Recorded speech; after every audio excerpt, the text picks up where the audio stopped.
So, welcome everyone to this guy's channel. Quackalope. The Quackalope. And we're here in my studio up in Washington State, cranking out some content for you guys and gals. So today, this guy made me, I won't say at gunpoint, but... Well... Anyway, yeah, so he he made me put together this list. This is something I haven't done in a couple of years. Actually, almost 3 years now. Yeah, going on 3 years since your last top 10 over on the Dice Tower. Right. Was produced. Yes, I did my top 100 back in 2018. That's the last time I did it with the Dice Tower. Didn't do it in 2019 because I was leaving the company at that point. Mm-hmm. And when at the end of the year, which is when they usually do that time. Yeah. So that's why I didn't do it in 2019. And then the world decided to hit the big pause button. Exactly. So this is something that he told me that I could not look at 2018's list. And he wanted me to put together a top 10 list, personal top 10 list right now, without looking at my 2018 list. And I wanted that for a few reasons. First off, it has been quite a few years since you got a chance to dig back into those, and some of those titles probably have shifted and changed based off of memory and also based off of game experience. I mean, your game group's changed a little, your experience in this hobby space and kind of the role that you play has changed a little. Certainly. Speaking of which, one of the reasons I'm down here in Washington is we're helping you set up a studio that can facilitate gameplay content over on the Mythic Games channel. So for any of you that are big-time Sam Healey fans, which I am, and yes, I did fanboy the first time we met. He really didn't. We were sitting at a table at dinner. Yes. You weren't fanboying. In my mind, I was. Dinner. Okay, I was. In your mind. I was. Okay, in my mind, I freaked out because it was Sam Healey. Sam freaking Healey. No, come on. So for those of you that share that, you know, I came into this hobby space with you all sitting in front of the camera talking to me about the games that I fell in love with, right? Yeah. And so for those of you that share that, if you want to follow along with what you do, what you're currently working on, and get some conversational videos, get some news updates, and check out the products that you all are releasing over at Mythic, swing over to the Mythic Games YouTube channel, hit the subscribe button there. You'll get a lot more of this guy, and you'll be able to directly interact with him. Yes. And his job is to respond to you. Absolutely. Which, for me, I find entertaining. Yeah. Well, it is fun, and I really do enjoy my job. It has its times where it's a little bit of a drudge, but I love it, and I can't keep coming back. Specifically when like 20 or 30 quacks show up and just start quacking on your content. The question is, how do you respond to that? Nobody does that yet. So, that's a threat, I heard. So, I had two reasons for keeping you from looking at your old list. Yes. I understand that it might make this list a little bit more flexible because you don't have your past experience fully informing what you have here. Right. However, I wanted that. I wanted to see how your list might have changed. I have your list, your original, pulled up right here from the Dice Tower Top 10 to reference against what you do here. Okay. To see if you mix some things up. Well, I'm pretty sure that at the very least, 2 of the ones that are on my top 10 are not going to be on that list. Okay. At the very least. I'm curious to see how this changes. At the very least. You did write down 20 games, though. I did. So we're going to rattle off my 20 to 11 now. And then we're going to dig into... Then we'll dig into the top 10. Top 10. Okay. All right, so number 20 is a game that I just got to play. Because when it came into the Dice Tower, Tom and Z took it and ran with it, and I never even got to touch it before it made it into the library and it was out of the studio, and I didn't get to use it. Well, I could have gotten it out. I'm not trying to vilify them. No, you're or right. Tom like and Z, how dare you? But this is a game called Horrified. Horrified is by Prospero Hall, and I really enjoy this game. In the top 20. In the top 20, This is the newest game in your collection. This is my newest game in my collection, and it rocketed up there because... Now, again, you have to understand that I do have a game group here in Washington State. I do have buddies that I go play games with, but most of the gaming that I do is with my new family. Yeah. And my new wife and her 2 kids, and Aiden and myself. There's 5 of us, and that's a lot of the gaming that we do. Yeah. And all 5 of us really enjoy Horrified. So cool. So it automatically shot right up there. It's going to stay there probably because my family really enjoys it. And I feel like it's going to be a game that my family continues to enjoy. Yep. Because it's not a baby kiddish game, but it's also not a heavy hitter either. It's right there in that sweet spot for families. And so it's really cool. So that's 20. Okay, so my number 19 is Tannhauser. Now Tannhauser is Tannhauser.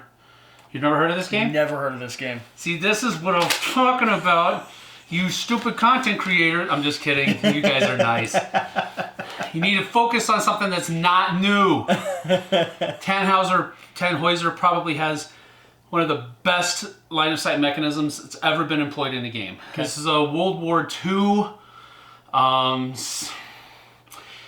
of like a Hellboy-ish universe. Okay. Where the Germans are delving into the occult, and they're bringing up all of these eldritch horrors, and the Americans are trying to fight them. It's basically a first-person shooter game on a board. Okay. If you've ever played Unmatched, have you ever played Unmatched?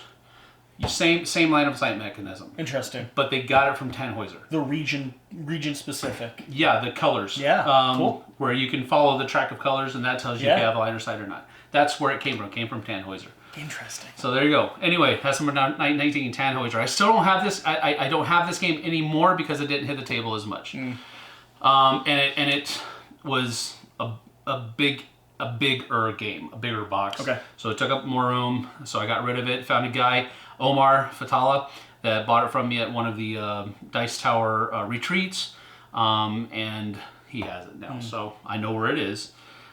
Still my baby, but anyway. Number 18 is Rising 5, Runes of Asteros. That's right up here on one of my shelves. I can't remember exactly where I put it. I saw it just a second ago. But it's really cool. Deduction games, cooperative, where you're trying to deduce a certain code or a locking mechanism that will save the moon from crashing into the planet of Asteros. So that's a really fun game as well.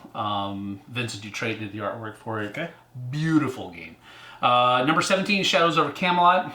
Talked about this one a lot over the years. Yeah. So it's just one of those things. It's an evergreen for me. I every time it hits the table, we go off on the Monty Python Quest for a Holy Grail jokes, and quips and lines and all that kind of stuff. So Shadows over Camelot, always a fun time for me. Number 16, Small World. Small World is a game that just continues to shine. I had some old Dice Tower fans that were visiting family up in Leavenworth, and they contacted me, said, hey, we're going to be in the area. Do you mind if we stop by and play some games? Sure. What do you want to play?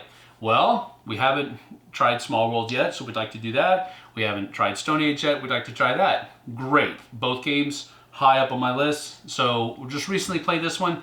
4-player game. Really enjoyed it. Still sung. Really enjoyed it. Still sung. Next one is my number 15, Star Wars Rebellion. This, I continue to postulate that this is Star Wars in a box. With expansion? Without expansion? With expansion works very well. Okay. With expansion works very well because they went with the Rogue One expansion, so it tied very closely into Episode 4. It's great. I really enjoy it. Like this one a lot. It is definitely... it's for me, it's better than Armada, it's better than X-Wing, it's better than Outer Rim. Okay. Those are all great Star Wars games. But if you want Star Wars, if you want to play the movies, Rebellion is where you want to go. Okay. 14, Stone Age. Just talked about this a couple days ago. Yep. A few minutes ago. One of the games that we played with a guy that came in from Leavenworth. Same thing? Yeah. Sure, yeah. So it's a great family game that really kind of teaches how to... Well, feed your tribesmen stone, right? No? No. Am I thinking of the wrong game? You do have to feed your tribesmen, yes. Okay. But it's not Agricola, feed your people, where it's heavy hitting. Isn't this the game? I think I've played it once. Isn't this the game where if you don't have the resources, you end up spending stone?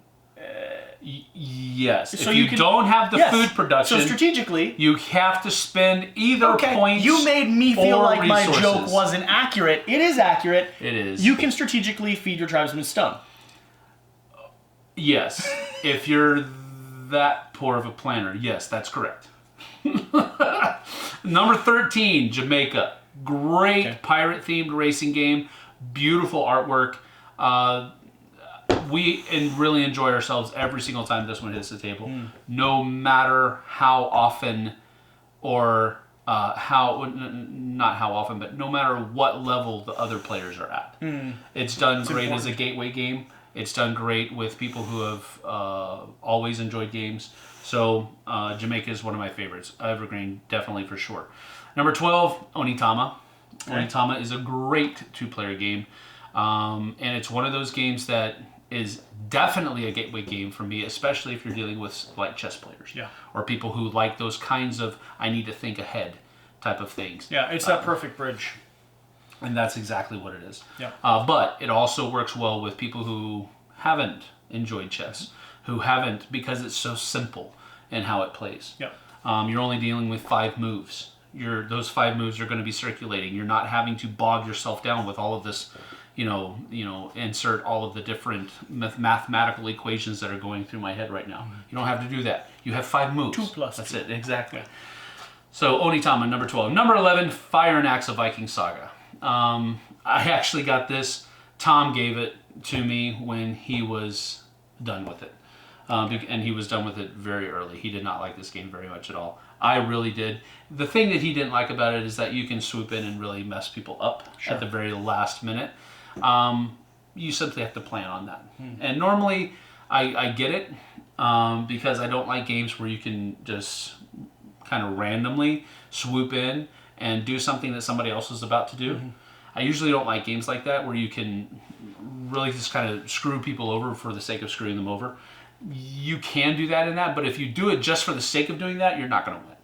You need to have your own plan. You need to go in and have your own strategy and your own tactics. Messing people over won't win you the game more often than not. So that's number 11, Fire and Axe, a Viking Saga.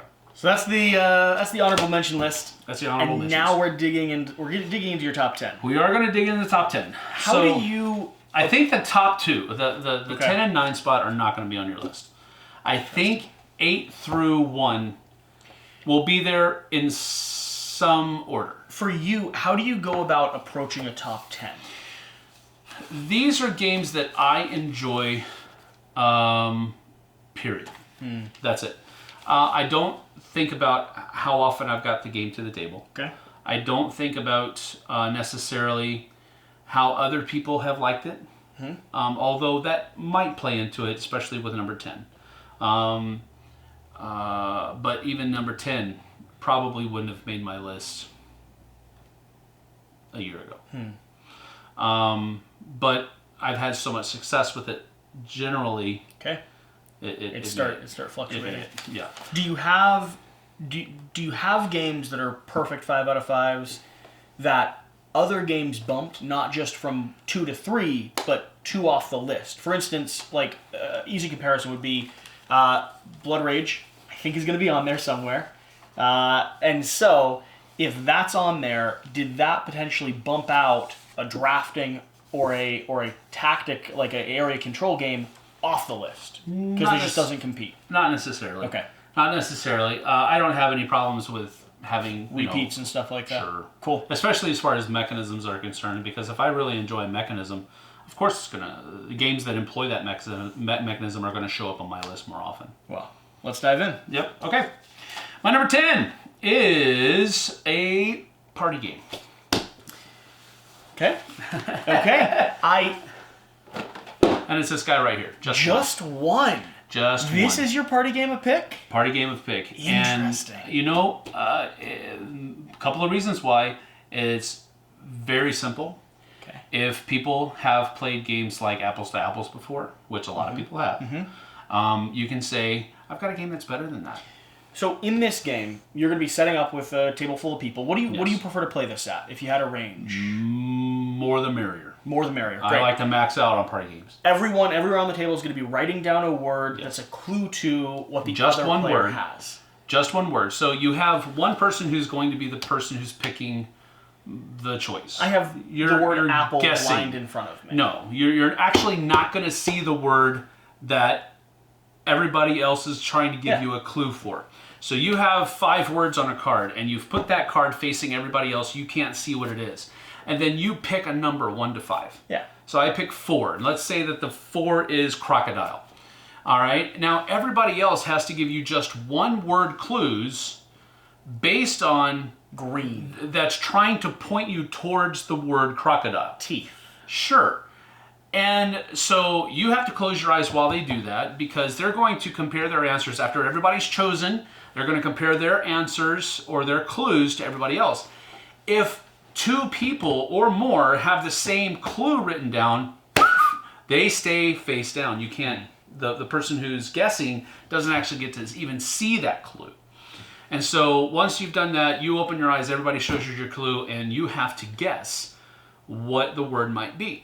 And then you're working together to try to get as many as you can. It creates this interesting gameplay experience where the first 3 things you think of when you think of crocodile, you kind of don't want to write down because someone else is surely going to put teeth on the table. Exactly. And then if they don't, you run into the situation where all the unobvious ones are there, and you're like going, none of the easy answers. Yeah, exactly. Yeah. But this one has, every single time, without fail, this hits the table, it sings highly and greatly of itself. So that's just one. 100% not your historic top 10. Not on the list. I don't even think it was on my top 100. We'll go through what... Because I hadn't played it back then. Okay, we will go through. I'm gonna reference it whenever you match. I'm gonna reference, and then at the very end of the video, we'll go through what shifted off this list. This came out in 2018, so it might be on my top 100, but I doubt it. I doubt it. Okay.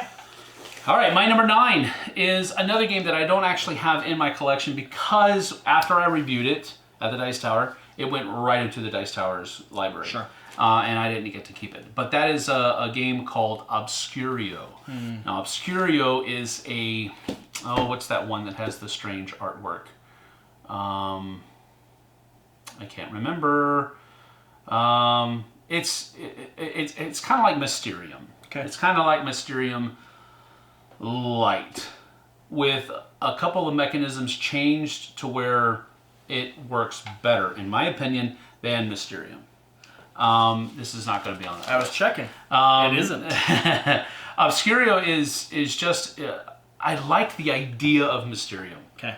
I really enjoyed it. I didn't like the seance vibe that Mysterium gave you, but Obscurio kind of handles the same idea in a magical way instead of an occultish way. As a game that isn't in your collection, that went into the Dice Tower kind of vault of games, why did this one stand out so much that it's still standing here in your top 10? What was it that you couldn't find somewhere else?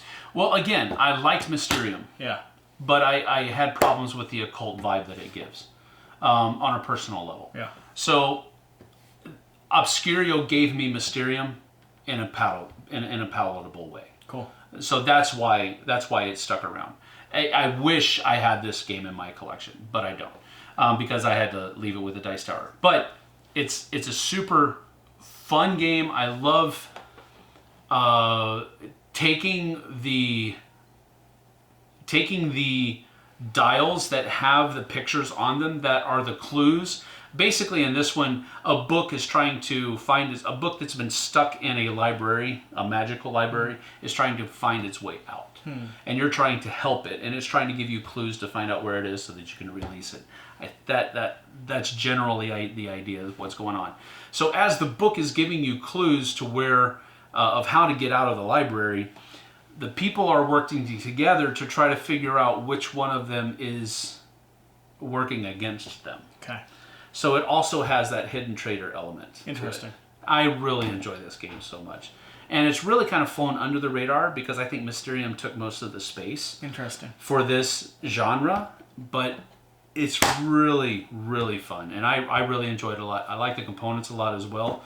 There's just a lot of really cool things that the game does. So if you haven't checked it out, you probably should. It's my number 9, Obscurio. Cool. All right. My number 8 is one that I've talked about a lot in the past. and that is Zombicide Black Plague. Okay. Specifically Black Plague? Specifically Black Plague. I've played Zombicide Invader. I've not played the Western one that's still, I think, in It was just on TTS, yeah. It's on the way. Yeah. I haven't played that one yet. That's a really cool train mechanic where it rumbles through town. I really like that idea. I like Western themed games, so I want to play that one. Cool. But I've played Zombicide Invader, and it's almost too easy. Zombicide Black Plague sometimes is simply too hard, but it's still a lot of fun.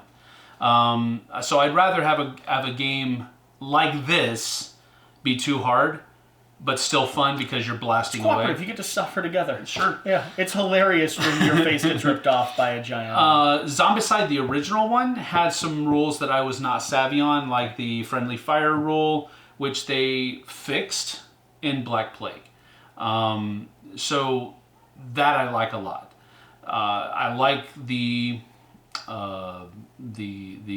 medieval setting that it is in better than the modern or the futuristic one that Invader is. So that's another reason why I've kind of come back to this. I really enjoyed the Green Horde expansion and the Wolfsburg expansion as well. So it's this is where Zombicide lives for me. Now, for anyone that doesn't quite know what Zombicide is, this is dungeon crawl-esque, sort of. Sure. Dudes on a map, Ameritrash, dice rolling. Yes. Upgrade your heroes. Yes. Venture into a bunch of rooms. Unveil hordes and hordes of zombies. Correct. And control an AI system working against your squadron of heroes. If you've ever seen Hot Shots Part 2, where Charlie Sheen is just sitting there going, That's what this game is.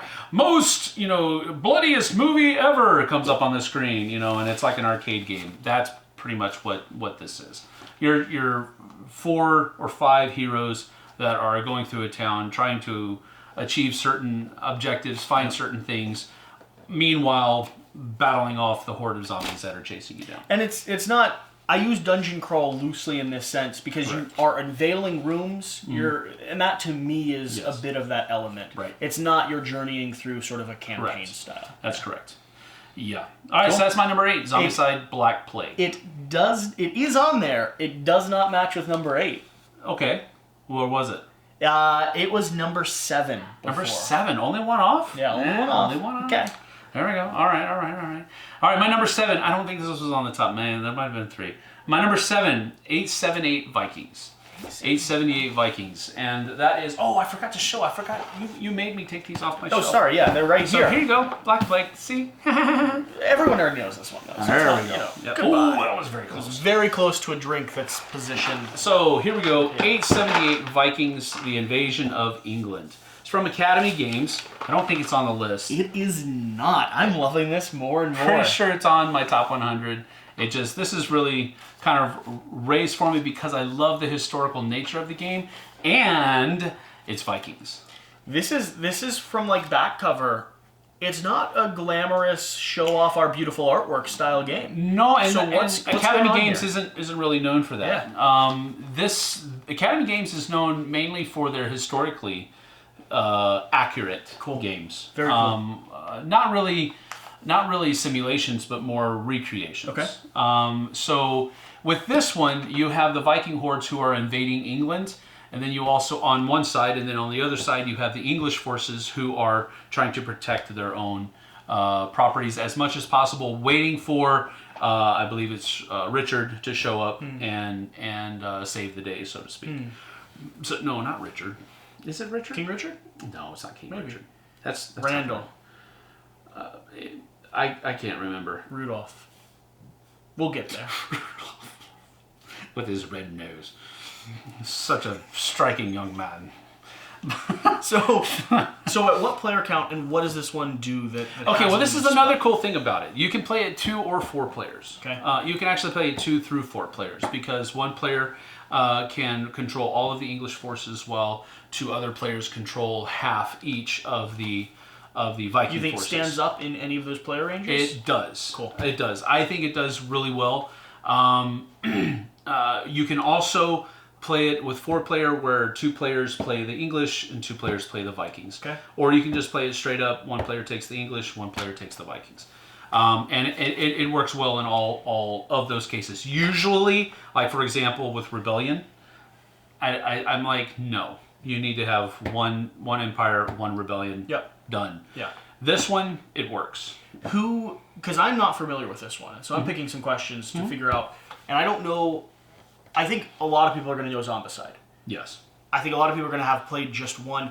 Where does this bridge from? Because this isn't a game that I feel like I go to my local store and I pick up unless I'm doing it off the word of you, or unless I'm already familiar with the genre of historically accurate, replication games. So what do you mean? Where does it bridge? If I like A, B, and C, where might this one fit? Or talk about the mechanics that this one's really shining in.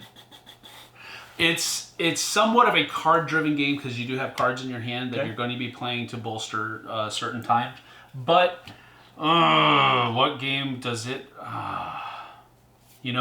It's part of their Birth of series. They also have a 1774, I think, Birth of series in America, which is I can't remember the name of it, but I think it's just the year 1774 or something to that effect. Where it's the American Revolution. Okay. And they all use the same mechanisms. So it's hand management, and you're moving. And you're moving troops around. You're moving troops around. Fight. You're positioning. You're attacking. You're supporting troops. Yeah. All that kind of stuff. Cool. So it has a Command and Colors vibe to it. Okay. But I would say Command and Colors is more. It's on the same level. Yeah. But I think. The block Command and Colors games that GMT puts out, they're a little bit more technical than this game is. This is probably more on the level of like a Memoir 44 type recreation of history. It's a fascinating genre to me and one that I haven't delved into yet. And so this, along with I'm sure a few people watching, would you recommend a good place to start exploring this area? I would, yes. Yeah. I don't. That's one of the things that with this one, sometimes Academy games, their rule books are a little bit too much like technical manuals. Yep. And this one is a little bit like that, but not so much that I thought it was different. No, I don't think so at all. Another reason why I think that the 2 to 4 player thing works with this one is because of it fits the theme thematically. You had different Viking tribes. You had different. Viking tribes that were coming down with different leaders. You had different English rulers that had their own machinations. Yes, so it works. Yeah, but it's a really fun game, and it's just a lot of fun. I really enjoyed it. So that's my number 7, 878 Vikings: The Invasions of England. Okay. All right, number 6. I'm just going to use one box here. This is Warhammer Underworlds Shadespire. Now, Shadespire has Night Vault. And it also has Beast something or other. Beast Worlds or Beast. I can't remember what that one says because I haven't bought that one yet. I'm sorry. GW, don't hurt me. But it has a whole bunch of different things, but it uses the same system. It's just that when you buy a new standalone, when you buy Shadespire, when you buy Night Vault, it comes with 2 factions and everything you need to play for those 2 factions. Now, I'm familiar with Warhammer. What is this doing in that line of games? Okay, well, as you can see from the back, it is very much a squad level skirmish game where you have. It's in the same vibe as Super Fantasy Brawl, as a matter of fact. Interesting. You have your team, and they all have their special abilities. I have my team. I have all my special abilities. We're trying to score the most points over the course of 3 rounds. And we have point cards that are in our hand. We also have special ability cards that only our guys can do, and so forth and so on. And whoever has the most points after 3 rounds is the winner. Even if, and this is kind of the cool twist about it, even if all of your guys are taken out, if you still have more points than your opponent, you still win. You can sacrifice yourself for that victory. I exactly. like it. Okay. So that's the cool thing about this one. It has kind of the same vibe as Super Fantasy Brawl. Yeah. This one hit my. This is kind of, I would say I like them equally, Super Fantasy Brawl and Shadespire. I put this one on the list because. I'm not just trying, commercialize my company, sure, or the company I work for. It's not my company. I keep saying that. Confirmed. This one, major buyout. No, not even close. Shadespire, I played the finished version before I played Super Fantasy Brawl. Okay. So this one is a little bit more near and dear to my heart. I've been a GW fan for a long time also, and this is where they kind of hit their sweet spot with me. I'm not anymore in a 2,000 point, army on a big table. I'm not there anymore. And that's where most people, I gotta be honest, I flinch at Warhammer largely because the threat of that. I'm not saying I won't like the systems and won't like the games. Sure. It's the danger of a 2,000 point army with a custom paint job that scares me. Well, one of the things that soured me on 40K, and it has nothing to do with the game in particular, but I had a really nice Dark Angels 2,500 point army that I spent a lot of time painting and making really nice. I had a nice Land Raider, and it got stolen. I left it in my containers underneath the table in the back of the shop, told the guy, hey, I'm going to go get lunch. I'll be right back. Can you watch this for me? Came back, it was gone. That's gut-wrenching. Yeah, it is. And you don't want to start from zero. I do not. Yeah. I still have a lot of Sisters of Battle. I still have some of my unpainted Dark Angels, but I just don't have it. This scratches the same itch for me. Gives you that Warhammer world, that feel that you could even sit down and customize and paint if you want. Because I'm assuming they're using the same kind of miniature system that they use in the main game. And you're saying that this is a head-to-head 2-player skirmish? Well, it can be anywhere from 2 to 4 players. And I would highly recommend not playing this with 3 or 4 players. That's what I was going to ask. Because it really elongates the game and it takes you away from how the game was designed, so let me rephrase. 2-player skirmish? 2-player skirmish game, yes, that is correct. Awesome. Having more than one faction on the board, it makes the playing surface larger, so you're further away from each other. But at the same time, the way the game plays, it plays much, much quicker as a 2-player game than it does as a 3 or 4-player game. You did have this on your list. This was on your list at number 4. Number 4. All right. A few points off. That's not bad. It's not terrible. That's not bad. Not terrible. That's interesting. I wonder where these other 2 games are. I'm curious too. Anyway. All right, my number 5 is a game that I have probably talked about ad nauseum. I guess if that's not the case, but that is Bang the Dice Game. Yes, This is a worn-out box. This box won't even stand straight anymore. Well, again, this has the whole expansion. This has a couple of expansions in it, and so forth and so on. So yeah, this has seen its full wear. So Bang the Dice Game is just really fun. Just so you're aware. Spot on? Not on your list. No! No. Are you serious? I mean, I'll look closer just to double check, but... Not in my top 10. Not on your original top 10. Interesting. So go ahead and talk about what you're loving about this game. Well, no, I've always loved this game. It's very surprising to me that it wasn't on my top 10, actually. Because this is definitely one of those games that I would... It's just lived with you. Yes, always. And I will not get rid of it. What is Bang the Dice Game? Bang the Dice Game it has a it has a Yahtzee dice rolling style to it, where you can roll, reset, roll, reset. And you only get 2 rerolls. Yep. So you 1 roll and then 2 rerolls, and you have to stick with what you have. What you're trying to do on top of that, though, is it's a hidden roll game, where the sheriff is known to everybody.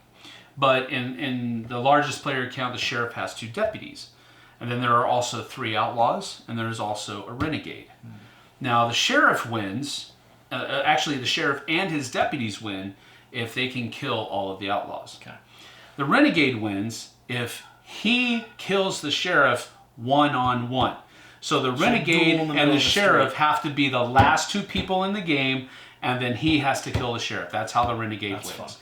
Very hard to do that, but very satisfying if you do. I can imagine. The outlaws win if they can kill the sheriff. Okay. So the problem is that the sheriff is known, everybody else is hidden. Yeah.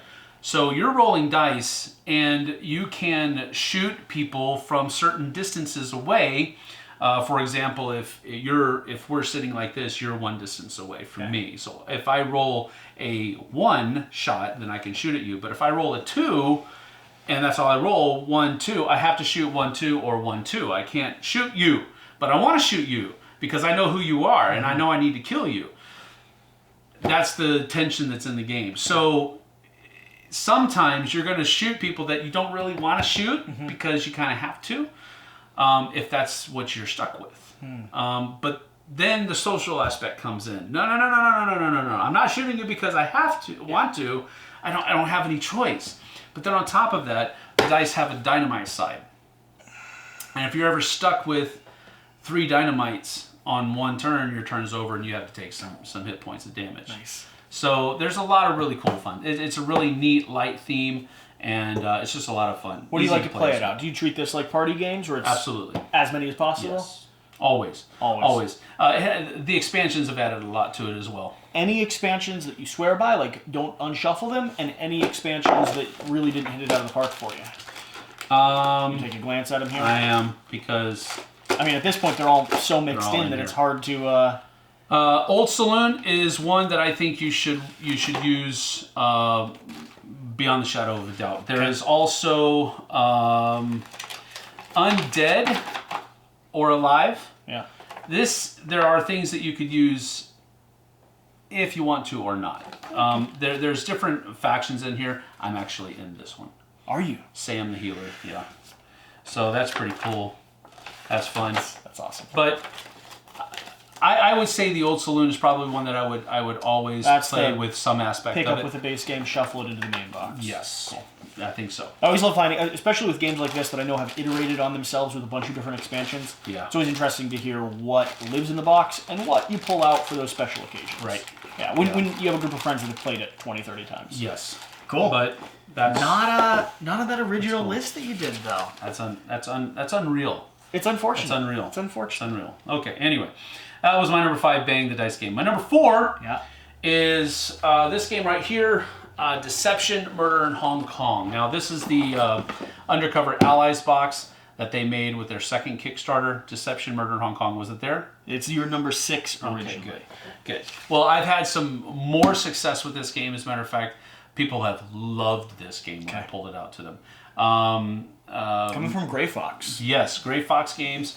This is a super cool social deduction game where you're going to have, and this is another game where you can play, I think, up to 12. Okay. You can play up to 12, and if you can do that, 12 might be a little bit too many, but generally speaking, the higher player count, the better. Okay. Actually says it can go up to 14, sorry.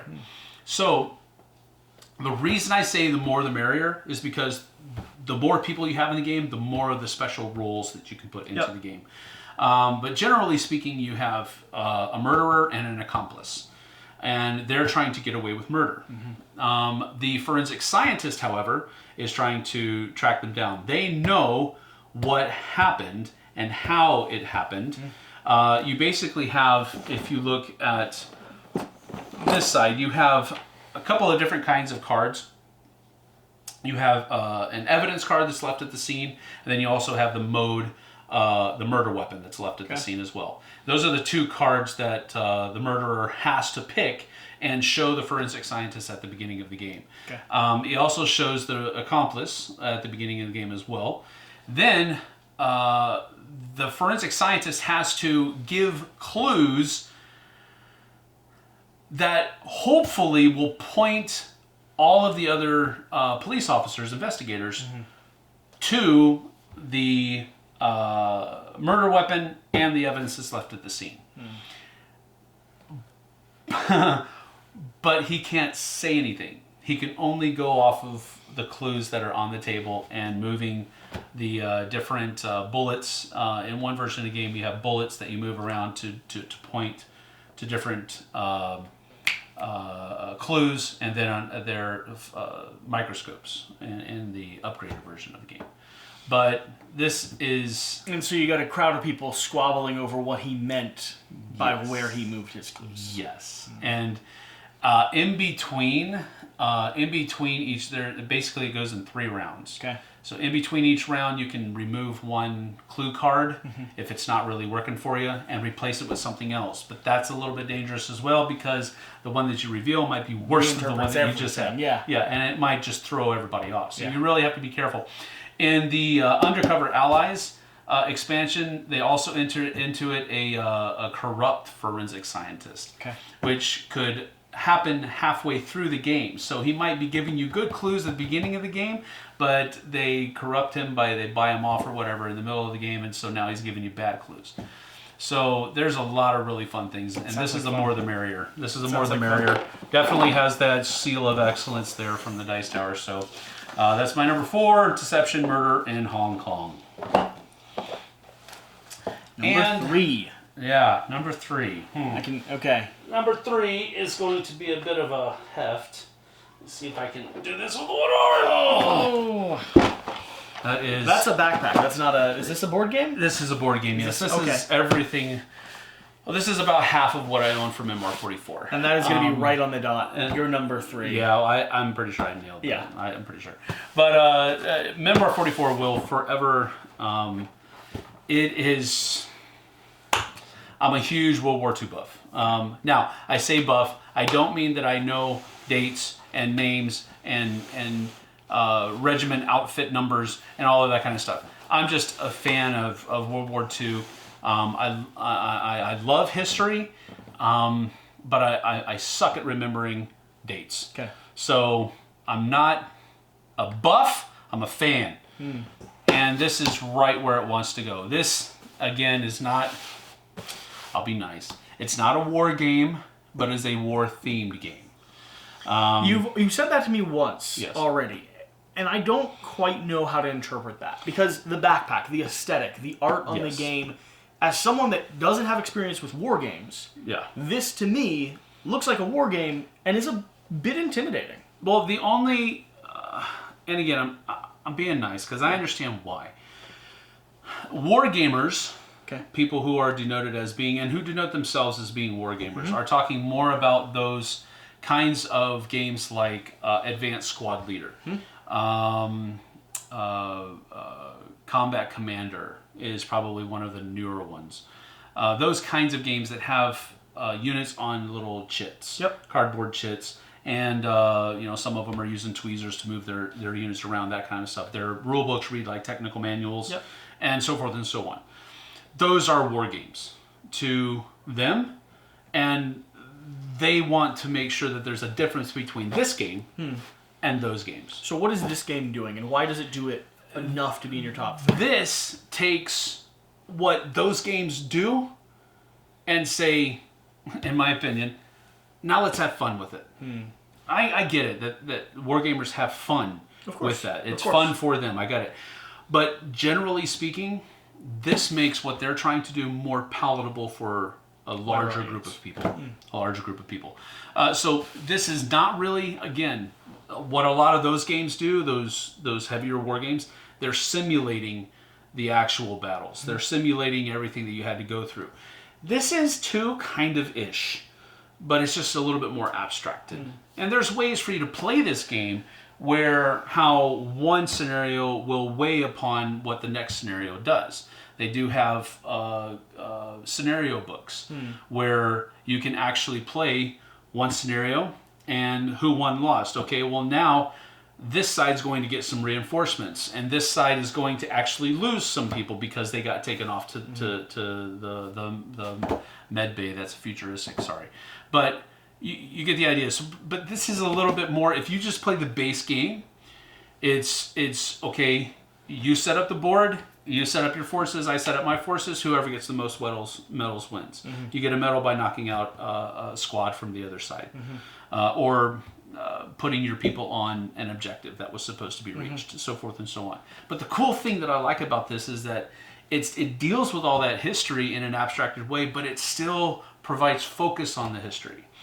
Every scenario says, okay, has this setup where, okay, this is how you set up the board, this is all the units that you have, but then it also has historical background for every scenario. On this date, on this year, this unit went up against this unit that was led by this guy. And it just brings the focus back into the fact that this is not just a game. This is based upon what happened in real life. And I like that. I also like the fact that it's more family friendly than some of those other war games are. You're just not going to be able to get Johnny who's 10, 11, 12 to play those war games. Sure. If you do, it's not because he wanted to. Sure. It's because daddy or mommy wanted him to. And so he's going, okay, I'll do it because I want to spend time with you, but I'd rather be playing Halo or whatever. Sure. This one, I think... It's on the edge there. Yes. I think this one is one where the kid will say, yeah, let's play that one. Because it's got those cool little miniatures and the board looks cool and it's nice artwork, that type of stuff. So this will forever replace most war games for me. Interesting. Yeah. Very cool. It's one I'm going to have to try out. Yeah. All right. I want to see if I can lift it up and set it down because that is a ridiculous package. All right. My number 2. Number 2. And this is Twilight Imperium 4th edition. Yeah. Right on the money there. Yep, also your number 2. Yep. Also I didn't expect much shift in your in your top 1, 2, and 3. This game is so much fun. It's so big. It is. It's so hard to get to the table. It is. Again, I haven't played. I don't think I've played. I think I've maybe played copy. this copy. I remember saying that. I think I've played it once. Yeah. I think I played it once. It was a 3-player game. It was at Cool Stuff. It was with Vernon Piper and another guy that just was at the store enjoying this. So if this game is so hard to table, so massive, and I don't think anyone's going to argue against that, the nature of it, right? It is an 8-hour-esque, maybe 6-hour campaign of a game. We played a 3-player game in 4 hours. But it's probably best with more players. 4 at least. Okay. So if it's such a big game, one where you've only played your copy once, why is it up here in your number 2? What does this do that is so outstanding that nothing else is competing for this spot? I think it's the game for me that handles this level of complexity the best. There's a lot going on. There's a lot of moving parts, but the way that it was designed clicks for me. It really does. It really clicks, and it makes the game more enjoyable. It was shocking to me when I first sat down to play. It was so surprising how easy and functional the mechanics are for a game that I'm going to be spending the next 6 hours playing. Yeah. It's relatively simple to play. Yeah. The complexity comes in with how your faction starts interacting with all of these other factions. Strategic and negotiation depth. Yes. Yeah. I mean, there's so many choices to make throughout the game. That's where the complexity is. How the game actually works is not that difficult, provided that they've done very well in providing player aids to help you along that path as well. It's one of those that I would say spend a very year... detailed player aids, not just your do this, and do that. It's one of those that I would say spend a year scheduling and planning and preparing to have the experience of playing. I mean, I think we took 4 months to get my first ever experience on the table with someone getting the game, opening it up, organizing it, learning the rule book, us all scheduling the date that we didn't break, and still 2 people, ended up falling out. Yeah. Like, still, we made it happen. This is definitely one of the games. It was worth being purposeful about. This is definitely one of the games where you don't just show up and say, okay, we're going to play this. Let me teach you how to play. Does not work well that way. A couple of things. First of all, your first game needs to be no more than 4 players. Yep. Period. End of discussion. If you're trying to do more than that, you're setting yourself up for failure in some way, shape, or form. Whether it's you not liking the game or one of the other players not liking the game, you're setting yourself up for that if you decide to do your first game with more than 4 players. Second of all, if you're going to be the one hosting the game, you read the rules inside and out, make sure you have it right, and you watch the videos because you probably won't be able to understand completely how to play the game just from reading the rulebook, which is one of the things I think content creators expect too much of from companies. Rarely have I ever, when I was a content creator or even now, do I know how to play a game reading the From the rulebook rulebook itself. Yeah. I have to watch something else. I'm a visual learner. I'm an experiential learner. I cannot just read words and know how to play the game. Yeah. And I think a lot of people are like that. So, back up off me. Anyway. The hard part is when you're the content creator creating content for a game that doesn't have any other videos out on it yet. That's true. That's when you have to reach out to the company and ask the developers and the designers for help. Yeah. And we will usually do that. Oh, maybe. Maybe. Debatable. My company will. Hopefully. After I ask them to. Anyway, no, I'm just kidding. All right, so you watch the videos, you read the rulebook, then have all of your other players, the other 3 players, have them watch the videos as well. Yeah. So that they come to, so that they come to the table with an understanding of how the game flows, and now all you have to do is ask or answer the random questions that were going to pop up. Well, what does this guy do again? Oh, that he does this. Okay, cool. It's number 2. Number 1. Number 2. That's my number 2. My number 1. No change. Consistent. No change. On the dime. Whatsoever. BloodRage. BloodRage. A cool mini or not? Cool mini or not. Or come on, as they would like to be called now. A box that has seen a little bit of love. Yes, this one has taken a lot of wear and tear, and it does have the broken token on the inside of it. You said not glued together. It's not glued together. I am going to fix that problem. I just haven't got around to it. So, what is it that has this one? Because, like you said, this one's been your top one for years. Yeah. Why is BloodRage? I'm a huge Viking fan, first of all. Now, again, let me provide the caveat there. When I say that I'm a Viking fan, it's not that I enjoyed the fact that they, pillaged and destroyed. You're speaking to that one person that's like, "Whoa, Sam's clearly saying that he's a fan of them pillaging and destroying civilization." No. I'm not a fan of what they did. It's a culture, a mythology, and I would say the lore and era of Vikings and longboats and ships sailing across the sea, going on adventures, has been mythologized in our culture. Yes. In a way that I think most people understand what you're saying when you say, "I'm a Vikings fan." Sure. Yeah. On top of that, I really enjoy drafting. I really enjoy drafting. Such a good drafting mechanic. I really enjoy miniatures, and this has got some really great miniatures. I enjoy area control-ish type games, which is what this is. It just clicks off a whole bunch of tick marks for me. People think that this is just an area control game, and I would disagree with them. This is a drafting game that has area control in it. I'd agree. You can win or lose the game in the draft. You could also give somebody else the game in the draft. Yeah.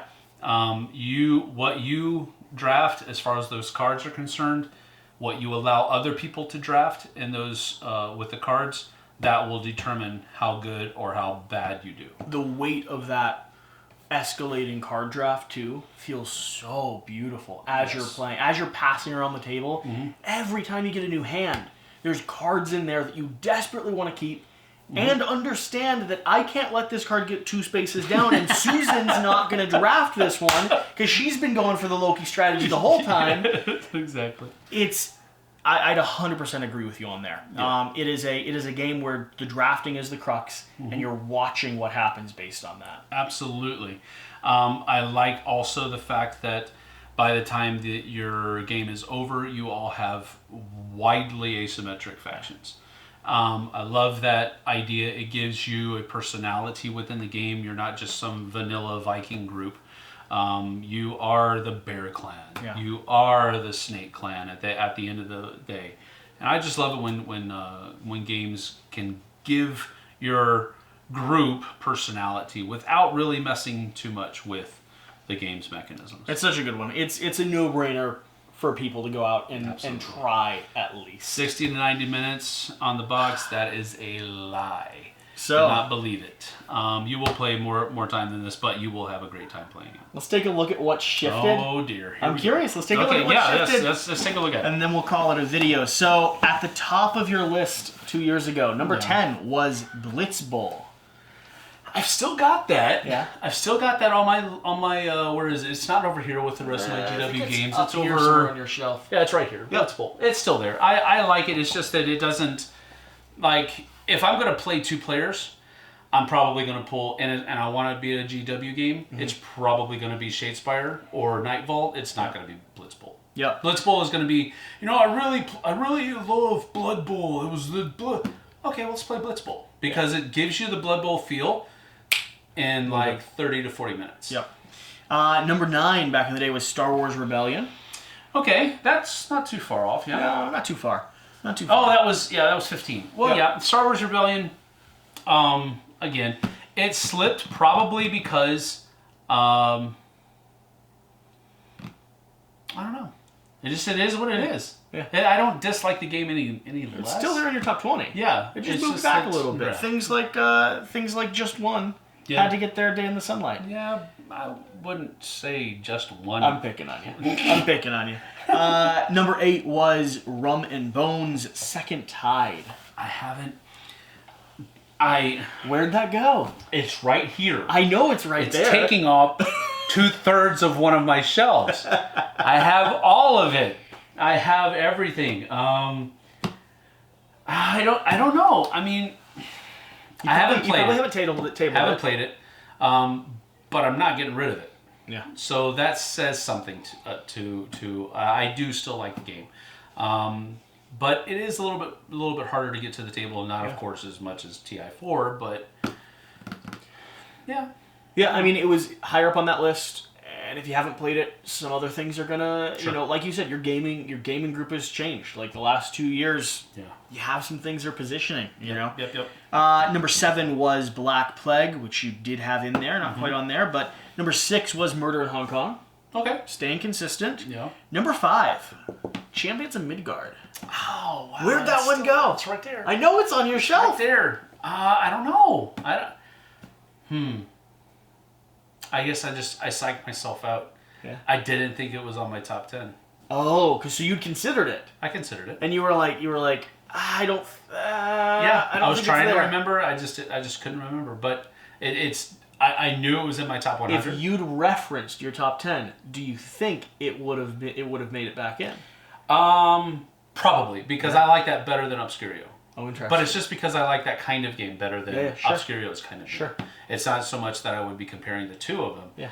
But Obscurio probably would have been out, and that would have probably if you had the right. But that's kind of cheating. Anyway. I like it because I like the fact that it was on your mind, and Obscurio won over. Just that little twist. Yeah. Okay. Number 4, Shadespire. Yes. Up there, a little bit farther back right now. Number 3 was Memoir. And then we're right in. 1. Number 2, Twilight. Number 1, BloodRage. So pretty consistent. But I like the things that changed in this. I like it too. This top 10. You know, I'm a little bit of a different place. I'm not. Most of my gaming now is done with either my family or with people who are also gamers and they're bringing their own. Yeah. So I don't necessarily pick what games are played. Sure. So I get introduced to other types of games that are out there. Like we're in the middle of Pandemic Season 0 with JT and Mel, and both me and Jess like playing that game.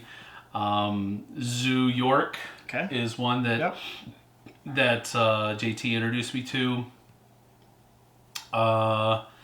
Let's see, what was another one that I do most of my game with JT and his family, and then our family as well. Oh, here we go. Here's Max. We got Max coming to show up. Yeah, but so there's just, I don't know. My gaming now is a little bit different than how it used to be. I was trying to get the kitty up here. Hi.